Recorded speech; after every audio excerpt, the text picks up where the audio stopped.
Bismillahirrahmanirrahim. Assalamualaikum warahmatullahi wabarakatuh. Jumpa lagi di channel Devina Mutia. Salam sehat, semangat, dan bahagia. Bagaimana kabar adik-adik sekalian? Tetap semangat ya untuk belajar. Dan pada kesempatan kali ini akan kita lanjutkan pembahasan materi dan juga soal-soal dari buku Penilaian Bu Pena untuk SD atau MI kelas 4 ya, tema 6. Cita-citaku, subtema 3 ya. Subtema 3 itu giat berusaha meraih cita-cita. Nah, adik-adik sekalian, kali ini kita akan melanjutkan di pembelajaran 3. Jadi yang masih ketinggalan pembahasan sebelumnya bisa dilihat di playlist Bu Pena kelas 4. Langsung saja kita ke halaman 61 ya. Untuk pembelajaran 3 dimulai dari muatan PPKN KD 3.3 menjelaskan keragaman agama dan tempat ibadah. Ya, jadi untuk meraih cita-citanya, Dedi giat belajar. Setiap hari ia mengulang kembali pelajaran yang ia dapat di sekolah. Ia rajin membaca buku. Selain itu, Dedi juga rajin beribadah dan berdoa kepada Tuhan agar cita-citanya tercapai. Nah, ini ya. Jadi selain kita belajar ya, rajin belajar, kita juga harus rajin berdoa serta beribadah kepada Tuhan untuk tercapai cita-cita ya. Nah, di sini dijelaskan mengenai keragaman agama dan tempat ibadah di Indonesia ya terutama. Nah, ini. Jadi di Indonesia itu ada beberapa jenis agama ya. Nah, ini contohnya. Dedi beragama Islam, tempat ibadahnya di masjid ya. Kemudian Jonas itu agamanya Kristen, tempat ibadah umat Kristen itu di gereja. Nah, selain Islam dan Kristen, Indonesia mengakui 4 agama lainnya, yaitu Katolik, Hindu, Buddha, dan Konghucu ya. Kalau umat Katolik itu tempat ibadahnya di gereja, kemudian umat Hindu tempat ibadahnya di pura, kemudian umat Buddha tempat ibadahnya di wihara, dan umat Konghucu tempat ibadahnya di kelenteng.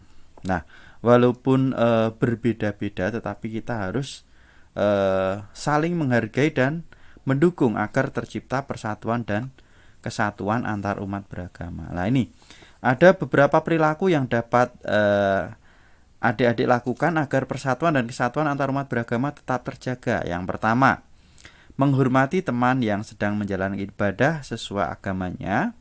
Yang kedua, bermain tanpa melihat perbedaan agama. Dan yang ketiga, tidak memaksakan agama kepada orang lain. Nah, itu ya sedikit materi muatan PPKN tentang keragaman agama dan tempat ibadah. Selanjutnya di sini ada ayo berlatih ya, ada 4 soal menjelaskan keragaman agama dan tempat beribadah. Nomor 1, tuliskan 6 agama yang diakui di Indonesia ya. Tadi sudah dijelaskan ya.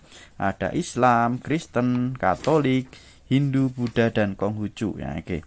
Di sini sudah dituliskan adik-adik untuk soal nomor 1 ya. Jadi 6 agama yang diakui di Indonesia yaitu Islam, Katolik, Kristen, Hindu, Buddha, dan Konghucu ya.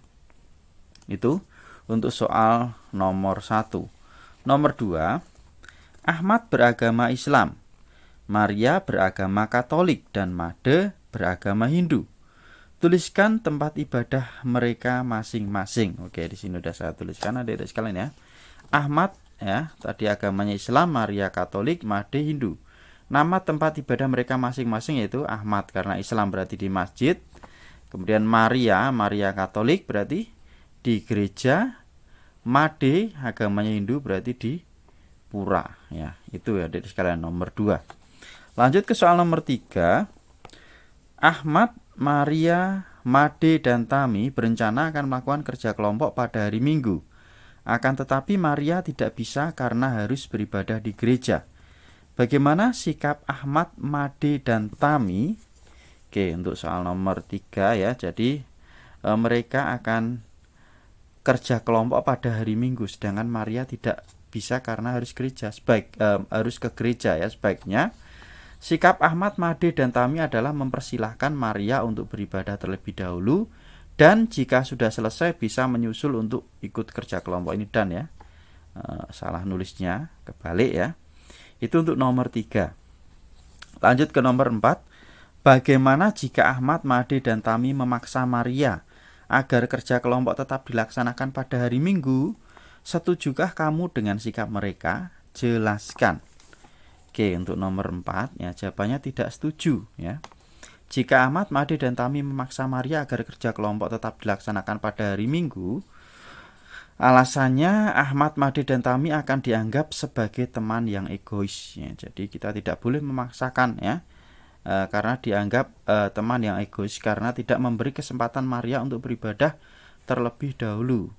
Hal ini tentu akan berdampak pada ketidakrukunan dalam kelompok. Jadi kita tidak boleh memaksakan suatu kegiatan, misalnya kerja kelompok, apalagi teman kita ini sedang melaksanakan ibadah ya. Itu termasuk sikap yang egois ya, dan bisa berdampak pada ketidakrukunan dalam kelompok.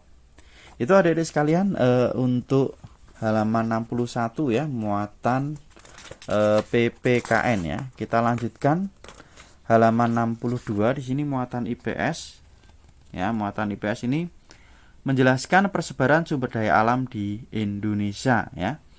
Nah, sumber daya alam di Indonesia itu tersebar di seluruh wilayah. Jadi setiap pulau memiliki jenis sumber daya alam yang berbeda. Nah, hal ini disebabkan adanya perbedaan kondisi alam. Nah, ini contohnya penyebaran hasil bumi dan laut di Indonesia. Nah, penyebaran hasil pertanian ya, berupa padi, yaitu beras, itu ada di Aceh, Sumatera Barat, Sumatera Selatan, Jawa, Sulawesi Selatan, Sulawesi Utara, dan Nusa Tenggara Barat. Kemudian ya, jagung ini banyak di Jawa Tengah ya, khususnya di daerah Wonosobo, Semarang, Jepara, dan juga Rembang. Kemudian di Jawa Timur itu ada di Madura, dan di Sulawesi itu ada di Minahasa dan sekitar Danau Tempe. Kemudian ubi kayu atau singkong ini banyak di Sumatera Selatan, Lampung, Madura, Jawa Tengah, tepatnya di Wonogiri, dan juga di Yogyakarta, tepatnya di Wonosari. Kemudian ada kacang tanah. Kacang tanah itu di Riau, kemudian Sumatera Barat, Jawa Tengah itu banyak di Solo, Semarang, Jepara, Rembang, dan Pati. Kemudian di Jawa Barat itu ada di Cirebon, kemudian Bali, dan Nusa Tenggara Barat, tepatnya di Lombok.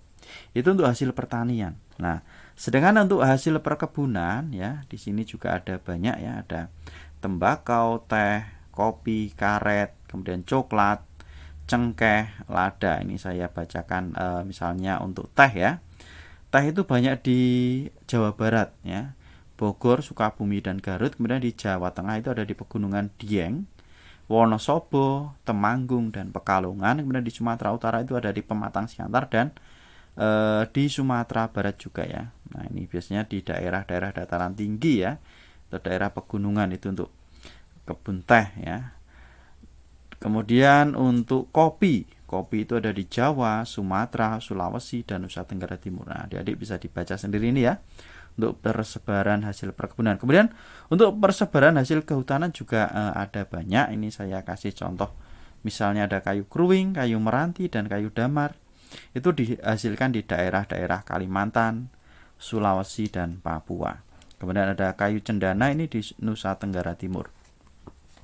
Kita lanjut ke persebaran hasil peternakan dan perikanan. Nah, ini ada contohnya, ada ternak sapi. Nah, itu banyak di Sumatera, Jawa, Madura, Bali, Nusa Tenggara Barat, tepatnya Lombok dan Sumbawa. Kemudian ada ternak kuda, ini ada di Nusa Tenggara Timur, tepatnya di Pulau Sumba dan Sumatera Barat. Nah, ini ya sedikit penjelasan. Nah, sekarang kita ke Ayo Berlatih ya. Di sini ada pertanyaan ya, dengan kita memilih jawabannya yang ada di bawah ini, adik-adik sekalian ya. Oke, kita mulai dari nomor 1 ya. Untuk soal nomor 1, segala sesuatu yang berasal dari alam yang digunakan untuk memenuhi kebutuhan manusia dinamakan, jawabannya adalah sumber daya alam. Nah, ini ya. Ini berarti untuk jawaban yang A. Saya tuliskan di sini aja ya. Ini A. Kemudian yang B, tanaman kelapa banyak dibudidayakan oleh masyarakat yang tinggal di daerah, jawabannya pantai. Berarti ini jawaban untuk yang B. Ya. Kemudian yang C, dari ketiga pulau berikut, yaitu Jawa, Bali, dan Kalimantan, pulau yang memiliki sumber daya hasil hutan paling banyak adalah, nah, yang punya hasil hutan paling banyak itu ada di Pulau Kalimantan, ya. Jadi ini untuk jawaban yang C. Kemudian untuk yang D, daerah di Indonesia yang membudidayakan perkebunan coklat adalah, nah ini jawabannya yaitu di Salatiga. Salatiga ini berarti jawabannya yang D. Lanjut ke E, daerah di Indonesia yang membudidayakan tanaman jagung adalah, ini jawabannya yaitu Madura, ya. Yang E yaitu Madura. E. Kemudian yang F, hasil hutan yang diproduksi dari Provinsi Nusa Tenggara Timur adalah, untuk yang F, jawabannya yaitu kayu cendana. Ini untuk jawaban yang F. Oke. Kemudian yang G, udang dan ikan bandeng banyak dibudidayakan di daerah, untuk yang G, jawabannya yaitu pantai utara Jawa. Ya, ini untuk jawaban yang G. Kemudian yang H, daerah yang memiliki padang rumput luas biasanya dimanfaatkan untuk beternak hewan, yaitu kuda. Ini yang H. Kemudian yang I, hasil laut yang dimanfaatkan untuk bahan perhiasan adalah, nah ini tinggal ini ya, berarti ini mutiara. Ya, ini jawaban untuk yang I. Kemudian untuk yang J, alasan tanaman lada dibudidayakan karena bermanfaat sebagai, ya ini terakhir ya, bumbu dapur. Ini yang C. Oke, ini untuk soal nomor 1. Lanjut kita ke soal nomor 2. Perhatikan peta persebaran hasil bumi dan laut Indonesia pada halaman berikutnya. Temukan jenis sumber daya alam dan carilah juga manfaat dari setiap sumber daya alam tersebut. Oke, kita lihat di sini adik-adik sekalian ya. Nah, ini adalah peta hasil bumi dan laut di Indonesia ya. Nah, contohnya ini di Sumatera ini ada apa aja ya, banyak sekali ya ini. Jadi ini keterangannya. Kalau gambar ini berarti hasil hutan ya. Kemudian ini contohnya. Nah, ini berarti adalah kelapa sawit. Ini seperti ini kelapa sawit, ini kelapa. Nah, itu ya. Nah, sekarang kita cari untuk pertanyaan di sini ya. Nanti jawabannya kita cari di sini ya. Oke, yang pertama itu di Sumatera ini contohnya. Jenis sumber daya alamnya ada kelapa sawit, manfaatnya sebagai bahan baku minyak goreng. Nah, kemudian di Jawa, Kalimantan sampai Maluku itu sumber daya alamnya apa aja bisa dituliskan, kemudian manfaatnya apa. Oke.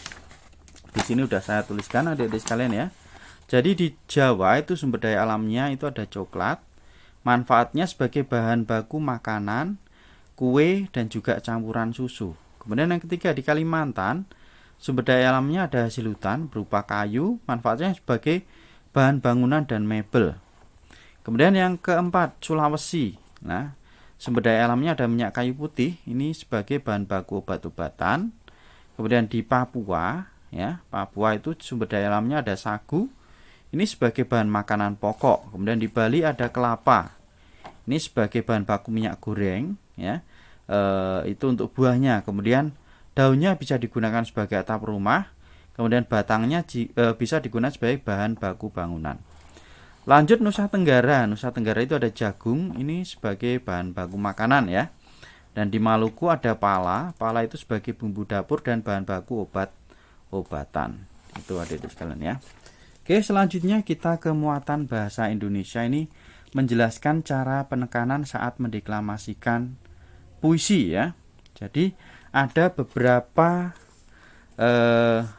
kalimat atau ya kata yang harus kita berikan tekanan ya. Fungsinya apa? Fungsinya agar makna puisi ini tersampaikan kepada pendengar. Nah, ini perlu kita berikan tekanan. Nah, itu ya. Nah, Ini langsung saja adik-adik sekalian kita ke Ayo Berlatih ya.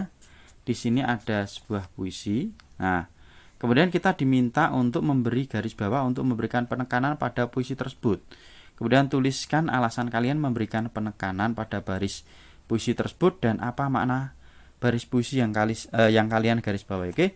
Di sini langsung saya jelaskan untuk yang mulai nomor 2 ya, adik-adik sekalian ya. Jadi beri garis bawah untuk memberikan penekanan pada puisi tersebut. Nah, sekalian saya baca dulu adik-adik sekalian ya.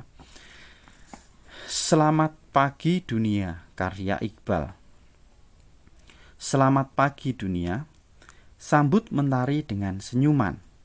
Wujudkan cita-cita untuk masa depan. Terus berjalan walau penuh rintangan. Aku yakin ada kebahagiaan menanti di sana. Karena cita-cita adalah sebuah pengharapan. Percayalah bahwa kau bisa. Wujudkan semua cita-citamu. Siapkan diri untuk meraihnya. Jangan ada kata menyerah. Kalau kamu berusaha, kamu akan bisa. Apapun yang terjadi, kamu pasti bisa. Ini ya yang diberikan garis bawah ya adik-adik sekalian ya. Ada 1, 2, 3, 4, 5 ya, ada 5 kalimat. Nah, kemudian nomor 3, alasan memberikan penekanan pada baris puisi tersebut karena pada lirik tersebut berisi hal-hal yang ingin disampaikan oleh penyair kepada pendengar ya. Itu untuk nomor 3. Selanjutnya untuk soal nomor 4. Nah, ini ya, jadi makna baris puisi yang kalian garis bawahi. Nah, terus berjalan walau penuh rintangan. Aku yakin ada kebahagiaan menanti di sana. Maknanya, teruslah berjuang walaupun banyak rintangan dan tantangan. Kemudian, jangan ada kata menyerah kalau kamu berusaha. Maknanya, kita harus terus berusaha dan jangan cepat menyerah. Kemudian, baris yang terakhir tadi yang paling bawah ya, yang digaris bawahi. Apapun yang terjadi kamu pasti bisa. Nah, maknanya, semua hal jika kita serius melakukannya pasti akan segera tercapai. Nah, itu ya adik-adik sekalian ya penjelasan untuk pembelajaran yang ketiga di tema 6 subtema 3 ya. Untuk pembelajaran berikutnya nanti akan kita bahas di video berikutnya. Terima kasih sudah belajar bersama, semoga bermanfaat. Dan yang masih ketinggalan bahasan sebelumnya bisa dilihat di playlist Bu Pena kelas 4. Saya rasa cukup sekian dan saya akhiri. Wassalamualaikum warahmatullahi wabarakatuh.